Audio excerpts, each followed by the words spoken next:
মুক্তিযুদ্ধের সময় পাকিস্তানি বাহিনীর চালানো হত্যাযজ্ঞকে গণহত্যা হিসেবে মূল্যায়ন করার একটি প্রস্তাব উঠেছে মার্কিন কংগ্রেসে।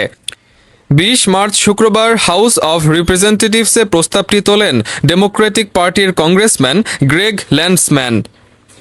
ওহাইও থেকে নির্বাচিত এই আইন প্রণেতা তার প্রস্তাবে বলেছেন, হত্যাযজ্ঞে সহায়তা করার জন্য জামায়াতে ইসলামীকে বিচারের মুখোমুখি করতে হবে। তিনি বাংলাদেশে ধর্মীয় সংখ্যালঘুদের সুরক্ষা নিশ্চিত করার আহ্বান জানিয়েছেন।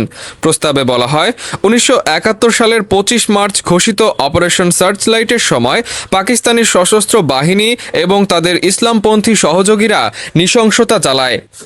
ওই সময় সব ধর্মের জাতিগত বাঙালিরা হামলার লক্ষ্যবস্তু হয়েছিলেন। তখন হিন্দুদের নির্মূল করা হয়েছিল, তাদেরকে গণহত্যা করা হয়েছিল। প্রস্তাব তুলে ধরার সময় ল্যান্ডসম্যান বলেন, পাকিস্তানের সামরিক বাহিনীর ১৯৭১ সালের অভিযান জাতিসংঘের সংজ্ঞা অনুযায়ী গণহত্যা। এ অভিযানকে যুক্তরাষ্ট্রের অনেক আগেই গণহত্যার তকমা দেওয়া উচিত ছিল।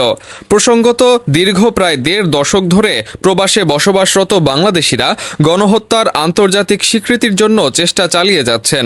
মনে করা হচ্ছে, এই চেষ্টারই ফল এই প্রস্তাব।